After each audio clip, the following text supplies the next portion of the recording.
News and anyway, Brent de Jong and Helen Kitchen are currently walking the length of the country as a personal challenge and to raise money and awareness for the Brainwave Trust. One of the Trust's founding members is none other than Judy Bailey. She's also a keen walker and talker when it comes to matters of child welfare. So naturally, I also asked her for some TV presenting tips for a close friend of mine. Brent, a Kiwi tour guide, and Helen, a British nurse, met in the UK 2 years ago, but now call New Zealand home.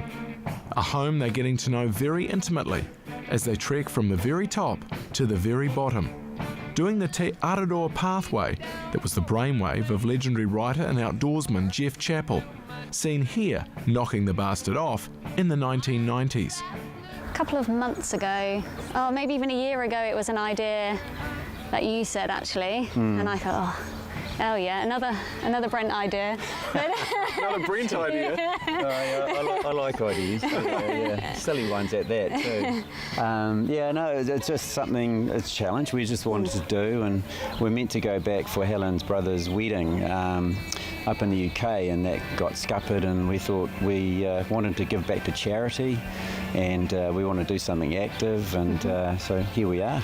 The charity they landed on was the Brainwave Trust, a science-based child development organisation whose founders include the former Mother of the Nation and keen walker Judy Bailey. You may remember her from such shows as The News. Judy's been involved in the Trust since its inception, and it was all sparked by her former day job here at TVNZ. When I was presenting the news, night after night, I'd be talking about children who'd been abused or neglected. And I thought, you know, there must be a reason for people to behave like this.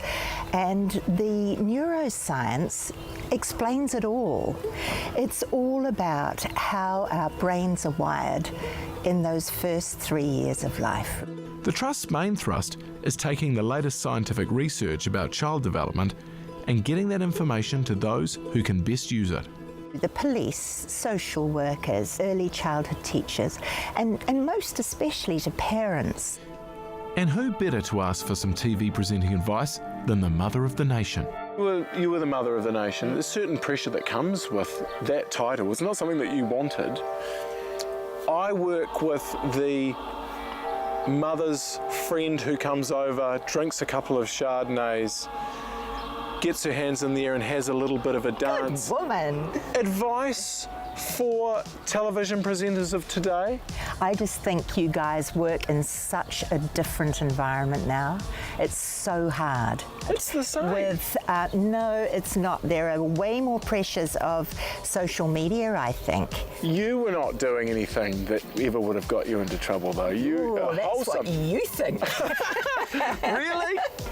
Be discreet might be my my advice. Do you ever miss it? Do you know what? I don't really. I don't. I had a wonderful innings and I loved every minute of it, mostly, but I don't. I've kind of moved on and I'm immersed in things like Brainwave and my family. You know, I've got 7 grandchildren, so I'm you know, using all my brainwavery with them. Yeah.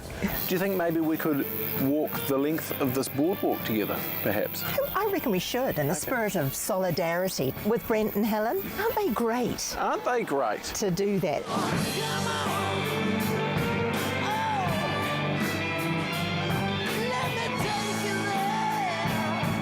Someone got very cosy with Judy, didn't they? Yes, I found her very professional, very kind to me as well, I've got to say. The entire walk will take another 3 months at least. You can follow the journey and donate to Brainwave at nowzealand.com. And you'll be pleased to know that Judy gave me some handy tips for dealing with a difficult co-host, which I've filed away. What do you mean by that? Let's just say I've filed it away. Are you implying that I'm a difficult co-host? Let's just say I filed it away. If you know someone who deserves a bit of recognition for the work they do, our friends at ASB want to help spread some festive cheer.